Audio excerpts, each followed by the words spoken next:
So this is part of a larger conversation on intelligence analysis skills, and particularly things that I believe may be useful in sort of our everyday lives in terms of minimizing bias and helping to navigate sort of complex situations.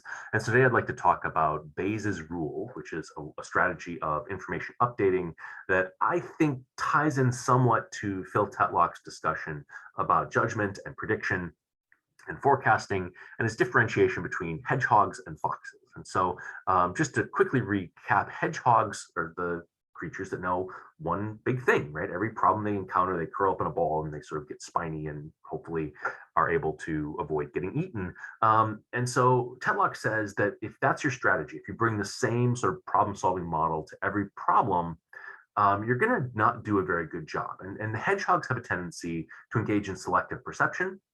They tend to focus on only a subset of information, and they tend to actually protect their worldview. It might be because they're using cognitive consistency to minimize cognitive dissonance, that sort of uncomfortableness that comes when new information enters into your sort of thought process that contradicts what you already believe.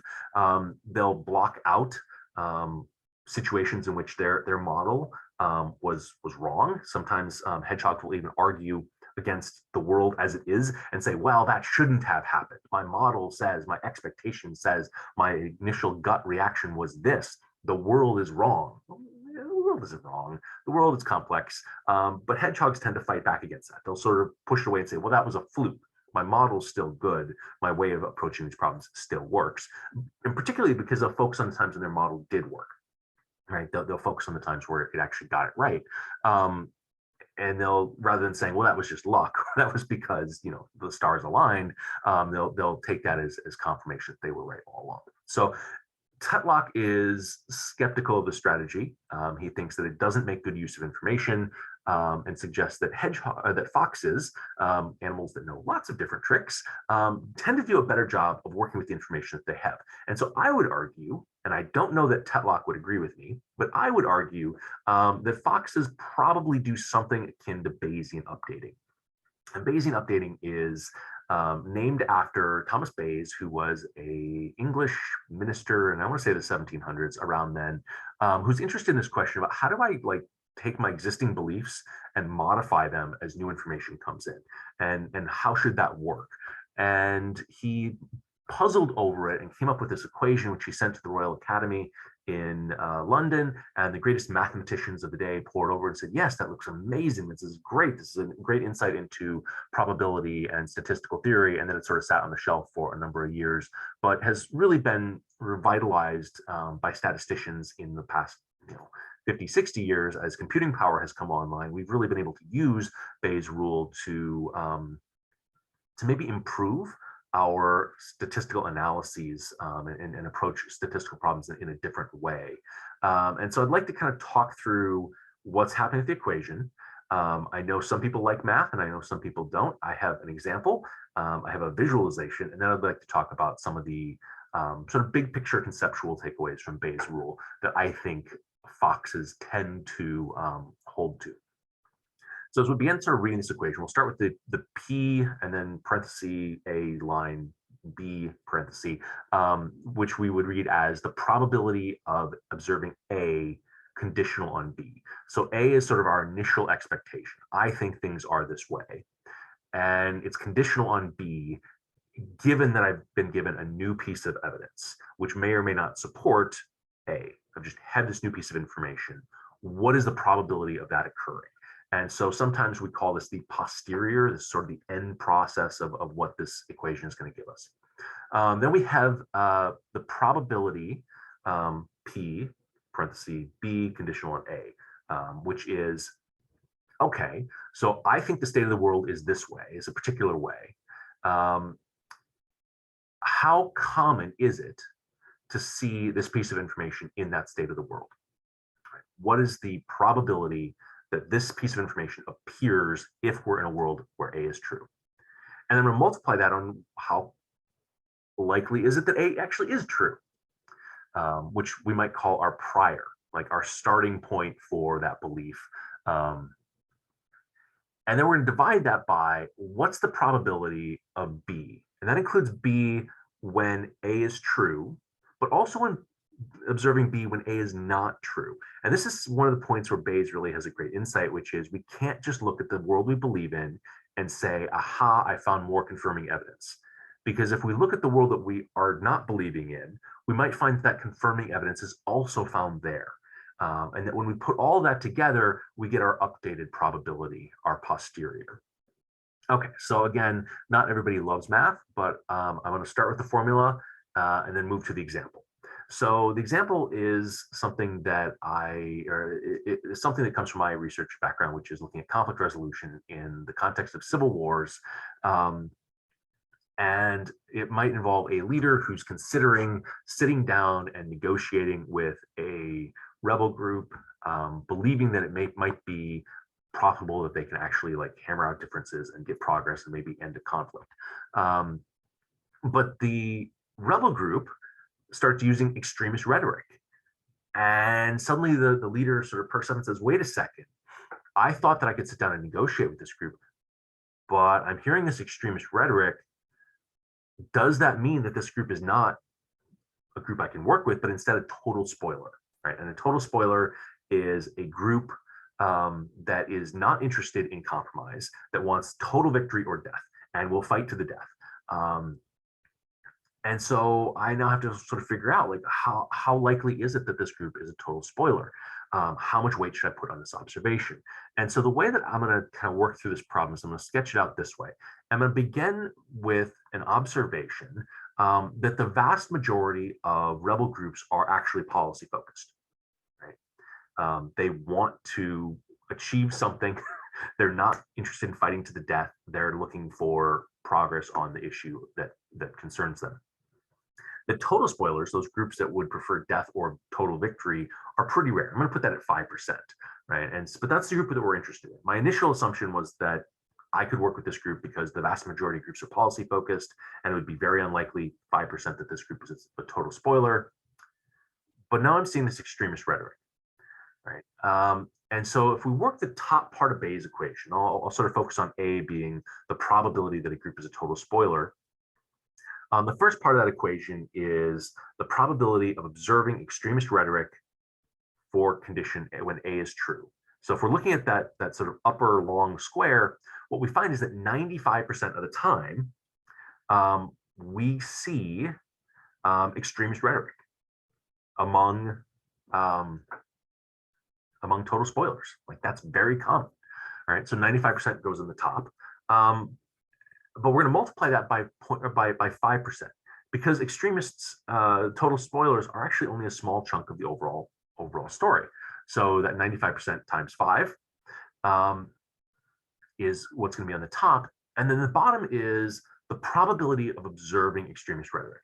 Now, if I'm sort of just like going with my initial reaction, I might focus just on that top line and say, wow, I'm seeing extremist rhetoric. Almost all total spoilers are using extremist rhetoric. Clearly, this group must be a total spoiler. But Bayes asks us to step back and say, let's look at the big picture. Yeah, 95% times 5%, there's a chunk of groups that are using extremist rhetoric. But among policy-focused groups, you also see extremist rhetoric. Sometimes it's used to mobilize sort of to whip groups up, to sort of mobilize them or keep them in alignment. Sometimes it's internal, like I have to, deal with a hardline faction in my group. Sometimes it's I'm laying out an extreme bargaining position.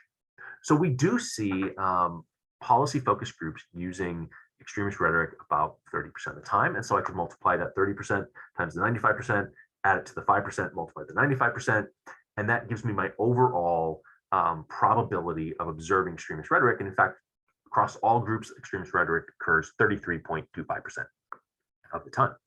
And so what I can do is I can multiply that, or take that top part where I'm looking just at that long, thin bar and noting that 95% of groups are engaging in this rhetoric.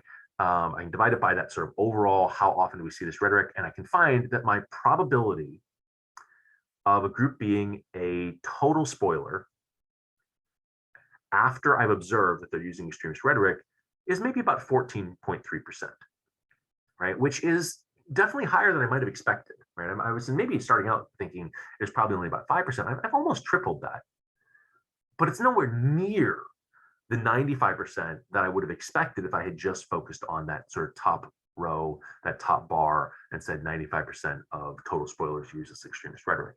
And so the effect is actually much more balanced than we might have expected. Okay, so I think the boxes are a useful way to sort of work with Bayes' rule, but not everybody's a visual learner or a mathematical learner. So let's talk about some of the main takeaways from Bayes' rule. So the first one is weak evidence is of minimal value. What do I mean by weak evidence? Well, I'm trying to differentiate between two states of the world.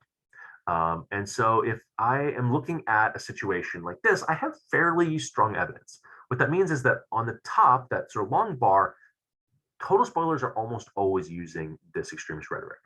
And it's less common for the policy focus groups. It could be stronger, right? It could be that total spoilers use extremist rhetoric 99% of the time, and policy focus groups use it only 10% of the time. In that case, observing extremist rhetoric would more powerfully differentiate those two worlds.